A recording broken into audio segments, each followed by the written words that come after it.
100 பேரில் மரணம், 99 பேர் 90 பேர் புற்றுநோய் மரணம். காரணம் என்ன? 3 வயது குழந்தைக்கு புற்றுநோய் வர காரணம் என்ன? நிலம் என்னது, வளம் என்னது, வேலை வாய்ப்பு. வட இந்திய 299 பேரில் என் உடன் பிறந்தார்களே, 299 பேர் வேலை கால் எடுத்ததில் ஒருவன் கூட தமிழன் இல்லை. இந்த அனல் மின்சார நிலையம் நீட்டிக்கப்பட வேண்டும் என்று விரும்புகிற பெருமக்களை நான் ஒன்றே ஒன்று வேண்டி கேட்டுக்கொள்கிறேன். இந்த அனல் மின்சார விரிவாக்கம், இந்த உலர் சாம்பல், இதுவெல்லாம் பாதுகாப்பானதுதான். அதையும் தாண்டி வேலை வாய்ப்பு, சம்பளம் தான் முக்கியம் என்றால், கருத்து சொல்கிற பெருமக்களே, உங்கள் வீட்டை அந்த அனல் மின் நிலையத்துக்கு அருகில் கட்டிக்கொள்ளுங்கள். நீங்கள் வாழ்கிற வாழ்விடத்தில் எங்களுக்கு வீடை கொடுங்கள். வேற ஒன்றும் இல்லை. அனல், புனல், அணு, நிலக்கரி, இப்படி எல்லா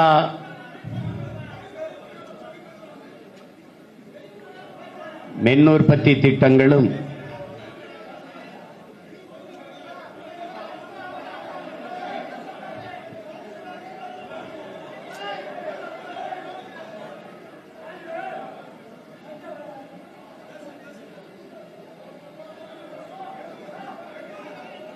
நாட்டின் வளர்ச்சி, வேலை வாய்ப்பு என்று சொல்லித்தான் கொண்டு வரப்பட்டது. ஆனால் ஒவ்வொன்றும் சொல்லப்படுகிற போது வளர்ச்சி, வேலை வாய்ப்பு, வளர்ச்சி, வேலை வாய்ப்பு, இந்த வார்த்தைகள் கேட்கிற போது மிகவும் இனிப்பாக, தித்திப்பாக இருக்கு. மின்சாரம் இல்லாமல் எப்படி வாழ்வது? மின்சாரம் இல்லாமல் எப்படி நாடு வளரும்? அதெல்லாம் சரிதான். ஆனால் அதை உற்பத்தி செய்வதற்கு, மின் தேவையை நிறைவு செய்வதற்கு நிலக்கரி மின் உற்பத்தியும், அணு உலை மின் உற்பத்தியும், இந்த அனல் மின் உற்பத்தியும் தான் இருக்கிறது. வேற வழியே இல்லை என்றால் அதை பற்றி யோசிக்கலாம். உலகத்தில் பாதுகாப்பான அணு என்ற ஒன்றே கிடையாது. இதை அணு விஞ்ஞானிகளே சொல்லுகிறார்கள். அணு குண்டு மேலே அமர்வதும் அணு உலைக்கு அருகிலே குடியிருப்பதும் இரண்டும் ஒன்றுதான் என்று அணு விஞ்ஞானிகளே சொல்லுகிறார்கள். அதை அனுமதித்தோம். அனல் மின்சாரம் சரி, ஆனால் அதனால் ஏற்படும் சூழியல் கேடுகளை, வாழ்வாதார இழப்பை மனச்சான்றோடு பேசுகிற எவராவது வாருங்கள், பயணித்து போவோம், அதன் அருகிலே போவோம். உலர் சாம்பல் பரவி மூடி அந்த நிலம் எவ்வளவு நாசமாக்கப்பட்டிருக்கிறது என்பதை பார்ப்போம். நீங்கள் துணியை துவைத்து காய போட்டால் அந்த துணியின் நிறம் என்னவாக இருக்கிறது என்று பார்ப்போம். நான் ஒரு கருப்பு வண்ணத்தில் மயில் உண்டு வைத்திருக்கிறேன், அங்கே சென்று விட்டு திரும்புகிறேன், அது என்ன வண்ணத்தில் மாறுகிறது என்று பார்ப்போம். நீர், உணவு, சுவாசிக்கும் காற்று எல்லாம் நஞ்சாகிவிட்ட பிறகு விளக்கை வைத்துக் கொண்டு, வெளிச்சத்தை வைத்துக் கொண்டு என்ன செய்வீர்கள்? பிணைத்து வைத்து அழலாம். வேற என்ன செய்வீர்கள்? வளர்ச்சிதான். தாயை கொன்னுவிட்டு என்ன வளர்ச்சியை நீங்கள் காணப்போகிறீர்கள்? இங்கே கட்டமைப்பதெல்லாம் தாயின் மாறிலே பால் குடிக்கலாம், அது இயற்கை, இயல்பு, யதார்த்தம். மாறை அறுத்து ரத்தம் குடிக்கிற வேலையை வளர்ச்சி வளர்ச்சி வளர்ச்சி என்று கட்டமைப்பதை எப்படி நீங்கள் ஏற்கிறீர்கள்? இதுவே அதிகம் என்றால் இன்னும் பேசுகிற எல்லாருமே சொல்லுகிறார்கள் வேலை வாய்ப்பு, வேலை வாய்ப்பு, வளர்ச்சி. வேலைக்கு என்ன கிடைக்கும்? பல தொழிற்சாலைகள் இங்கு அப்படித்தான் கொண்டு வரப்பட்டது. இந்த நாடெங்கிலுமே எல்லாம் இப்படித்தான். வளர்ச்சி, வேலை வாய்ப்பு, வேலை வாய்ப்பு, வேலை வாய்ப்பு. வேலைக்கு என்ன? சம்பளம். சம்பளத்தை வைத்துக் கொண்டு என்ன செய்யலாம்? 3 வேளை பசியாமல் சாப்பிடலாம். சாப்பாடு எங்கிருந்து வரும்? அதுதான் கேள்வி. சாப்பாடு எங்கிருந்து வரும்? குடிக்கிற நீர் விஷமாகி போன பிறகு, உண்கிற உணவு விஷமாகி போன பிறகு, சுவாசிக்கிற காற்று நஞ்சாகி போன பிறகு வாழ்வதெப்படி? 100 பேரில் மரணம், 99 பேர் 90 பேர் புற்றுநோய் மரணம். காரணம் என்ன? 3 வயது குழந்தைக்கு புற்றுநோய் வர காரணம் என்ன? மது அருந்தினாலா, புகைத்தாலா, பண்பராக்கு, பீடா, குட்கா போட்டாலா? இல்லை, தாய்ப்பாலை உண்டால். தாய்ப்பாலில் இருந்து எப்படி புற்றுநோய் பரவியது? தாயின் பால் நஞ்சாகிட்டது. உலகத்திலே கலப்படம் செய்ய முடியாத, விஷமாக்க முடியாத ஒன்று இருந்தால் அது தாயின் பால்தான். அதுவே விஷமானால் அதற்கு காரணம் என்ன? தாய் உண்ட உணவு விஷமாகிவிட்டது. அதனால் தாய்ப்பால் நஞ்சாகிவிட்டது, குழந்தைக்கு புற்று. வாங்க புற்றுநோய் மருத்துவமனைக்கு போலாம். 3 வயது 2 வயது குழந்தைகள், பிஞ்சு குழந்தைகள் புற்றுநோயால் அவதி உறுவதை நீங்கள் பார்க்க முடியுதா இல்லை என்று பாருங்கள். மாற்று மின்பெருக்கம் இல்லை, இருக்கிறது. உலகெங்கிலும் ஜப்பான், ஆஸ்திரேலியா, அரபு நாடுகள் கடல் அலையில் மின்சாரம் தயாரிக்கிறார்கள். சூழியலுக்கு எந்த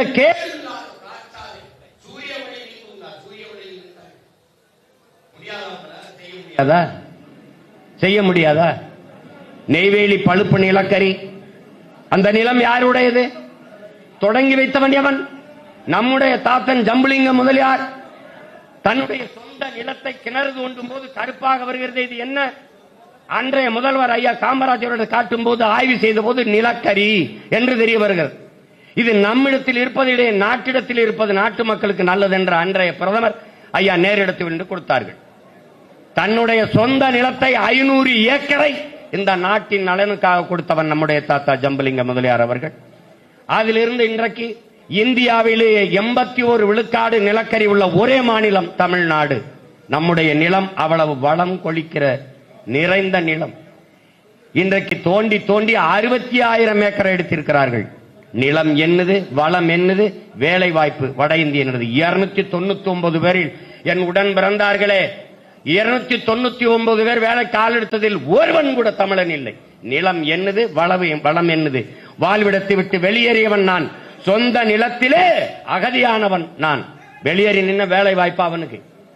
இன்னைக்கு நிலக்கரி மின்சாரம் இல்லை, காற்றாலை, கடல் அலை, சூரிய ஒளி மின்சாரம். தீர்ந்து விடுகிற வளம் நிலக்கரி வளம், தீர்ந்து விடாத வளம் காற்றாலை, சூரிய ஒளி, கடல் அலை. இயற்கை தாய்க்கு, சுற்றுச்சூழலுக்கு எந்த கேடும் இல்லாத மின்சாரத்தை தயாரிக்க முடியும் என்று வாய்ப்பு இருக்கும் போது எதற்காக ஆனல் புனல் அணு உலை நிலக்கரியை கட்டிக்கொண்டு அள வேண்டும் என்பதுதான் இந்த மண்ணை பேரன் போன்று காதலிக்கிற உங்கள் உடன் பிறந்தார்கள் எங்களுடைய கேள்வி. இந்த அனல் மின்சார நிலையம் நீட்டிக்கப்பட வேண்டும் என்று விரும்புகிற பெருமக்களை நான் ஒன்றே ஒன்று வேண்டி கேட்டுக்கொள்கிறேன். இந்த அனல் மின்சார விரிவாக்கம், இந்த உலர் சாம்பல், இதுவெல்லாம் பாதுகாப்பானதுதான். அதையும் தாண்டி வேலை வாய்ப்பு, சம்பளம் தான் முக்கியம் என்றால், கருத்து சொல்கிற பெருமக்களே, உங்கள் வீட்டை அந்த அனல் மின் நிலையத்துக்கு அருகில் கட்டிக்கொள்ளுங்கள். நீங்கள் வாழ்கிற வாழ்விடத்தில் எங்களுக்கு வீடை கொடுங்கள். வேற ஒன்றும் இல்லை. நீங்கள் இன்னும் எவ்வளவு வேண்டுமானாலும் நீட்டிப்பு செய்யுங்கள், என்ன வேணாலும். இந்த நாட்டில் போல அறிவார்ந்த என் தம்பி தங்கைகளே, உங்களுக்காகத்தான் உங்களை பேசினேன். எனக்கு ஒண்ணும் கிடையாது. ஒன்ன கவனி, நீ இருக்கிற மீனம்பாக்கம் விண்ணூர்தி நிலையத்திலே பறக்க பிளைட் கிடையாது. பறக்க ஒரு வண்டி இண்டிகோவை தவிர வண்டி கிடையாது. பிறகு எதற்கு 5000 ஏக்கர்ல விளைநிலத்தை பறித்து ஏர்போர்ட் கட்ட வேண்டும்? யாராவது ஒருவன் சிந்தி. இருக்கிற வாவு சிதம்பரம் நம் பாட்டனுடைய பேரில் இருக்கிற துறைமுகத்திலும், தாத்தா காமராஜ் பேரில் இருக்கிற துறைமுகத்திலும் 40-50 விழுக்காடுகள் தான் வேலை நடக்கிறது. எந்த கப்பல் சரக்கை இறக்காமல் தவித்துக் கொண்டு நிற்கிறது? எந்த சரக்கு ஏற்றுமதி செய்ய முடியாமல் தவித்துக் கொண்டிருக்கிறது? பிறகு எதற்காக 6111 ஏக்கரிலே காட்டுப்பள்ளியிலே துறைமுகம் என்று அறிவார்ந்த என் தம்பி தங்கைகள் கேளுங்கள். எதற்காக? யாருடைய வளர்ச்சிக்காக? அந்த துறைமுகத்தை 6111 ஏக்கர்ல கட்ட போறவர் யார்? அதானி. ஒரு தனிப்பட்ட முதலாளியின் வளர்ச்சியை ஒட்டுமொத்த நாட்டு மக்களின் வளர்ச்சி என்று கட்டமைப்பதை எப்படி நீங்கள் ஏற்கிறீர்கள்? எப்படி ஏற்கிறீர்கள்? ஒரு முதலாளி வளர்ந்தால் நாடு மக்களும் வளரும் என்பதை எப்படி நம்புகிறீர்கள்? 80 கோடி ஏழை மக்கள் என்று இந்த நாட்டை ஆளுகிற அமைச்சர் பெருமக்கள், மாண்புமிகு அம்மையார் நிதியமைச்சர் நிர்மலா சீதாராமன் சொல்கிறார், 80 கோடி ஏழைகளுக்கு 5 கிலோ அரிசியும் 2 கிலோ பருப்பும் கொடுத்தோம் என்று. கொரோனா நேரத்தில் 80 கோடி ஏழை, 28 விழுக்காடு இரவு உணவில்லாமல் உறங்க செல்கிற மக்கள், பல கோடிக்கணக்கான பச்சிளங்குழந்தைகள் பசியோடு படுக்க செல்கிறார்கள். என் அன்பு உடன் பிறந்தவனே, பல கோடிக்கணக்கான குழந்தைகள்.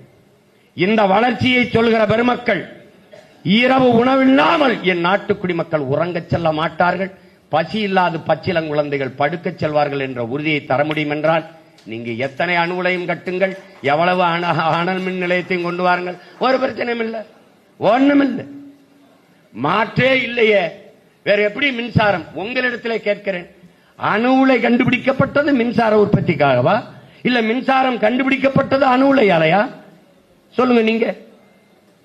எங்க விளைநிலங்களை பறித்துத்தான் சூரிய ஒளி தகடுகள் போடுவார்கள் இவர்களால். ஏன் டிவைடர்ல போட முடியாதா? அரசு கட்டிடங்களில் மேற்கூரையில போட முடியாதா? ஏன் இந்த கட்டிடத்தின் மேற்கூரையிலோட போட முடியாதா? விளைநிலத்திற்கு பயன்படாத இடங்களெல்லாம் இந்த சூரிய ஒளி தகடை போட முடியாதா? உலகத்தில் பிரிட்டன்ல போய் பாருங்கள், கடலுக்குள்ள இருந்து 100 அடியில காற்றாலை மின்சாரம், எந்த தடையும் இல்லாமல் காற்று வீசிக்கொண்டே இருக்கிறது. அங்கிருந்து மின்சாரம் தயாரிக்க முடியாதா?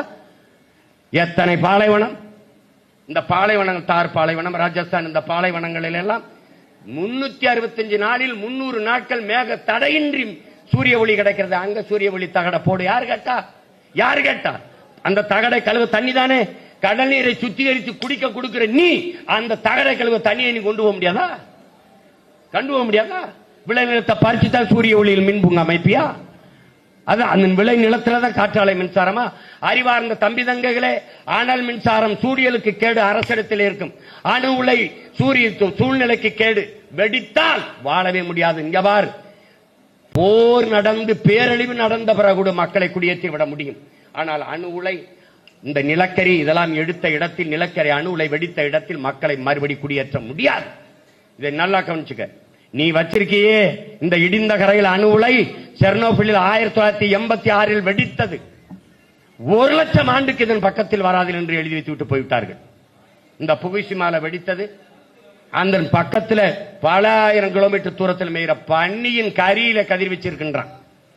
நீ எதை நினைச்சு, நீ எதை பத்தி கவலைப்படுற? நீ அந்த அணு உலை வெடிச்சது.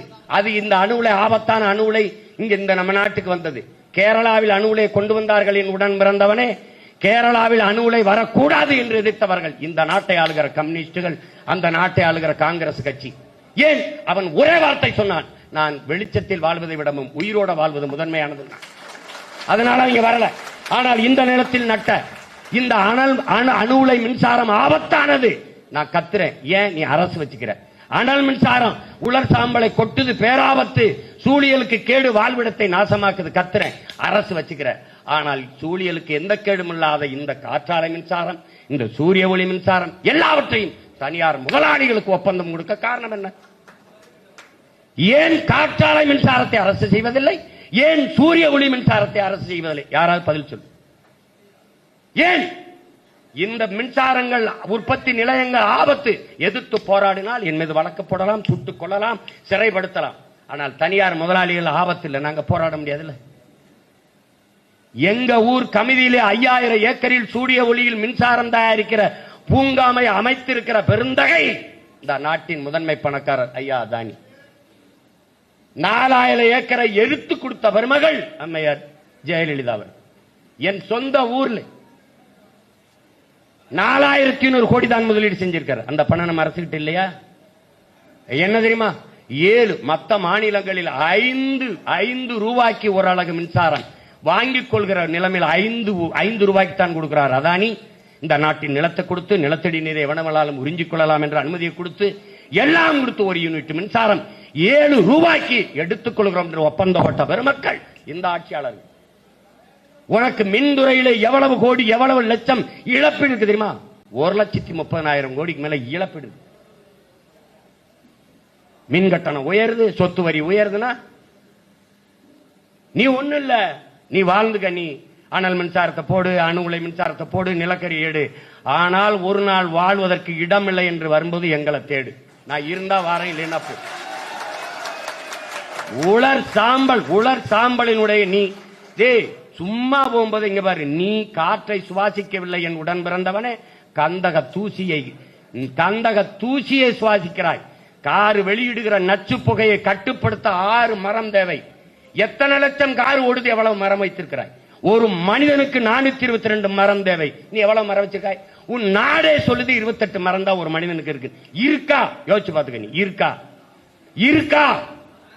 அப்புறம் நுரையில் தொற்று, மூச்சு திணறல், தோல் நோய் எல்லாம் வரணும். எப்படி வராம இருக்கும்? இங்க கருத்து சொல்ற யாராவது வீடு வீடுக்கு போய் ஓட்டு கேட்கிற பெருமக்களே, வீடு வீடுக்கு போய் அங்கே வாழ்கிற என் மக்களிடத்தில் கேளுங்கள். அனல் மின்சாரத்தை பெருக்க வேண்டுமா, அந்த நீட்டிப்பு வேண்டாமா அவன்கிட்ட கேளு. ஒவ்வொரு தடவை அவன் வீட்டுல போய் கேளு. ஆமாங்க, எங்களுக்கு வேணுங்க. எங்களுக்கு உயிரை விட, வாழ்ற இடத்தை விட, காற்றை விட, நீரை விட, எல்லாத்தை விட வேலை, சம்பளம் தருகிற வேலைதான் முக்கியம் என்றால் ஒரு பேச்சும் கிடையாது. நீங்க தாராளமா அனல் மின்சார நிலையத்தை நீட்டிங்க, வாலிய கண்டிங்க, நல்லா செய்யுங்க, நல்லா செய்யுங்க. இந்த கருத்து கேட்கிற பெருமக்கள், இந்த கருத்து வேணுங்கிற சொல்ற பெருமக்கள், உங்களை கெஞ்சி கேட்டுக்கிறேன். அனல் மின்சார விரிவாக்கத்திற்கு பக்கத்தில் உங்கள் வீடை கட்டி வாழுங்கள். எங்களுக்கு எந்த எதிர்கருத்தும் இல்லை. நன்றி, வணக்கம்.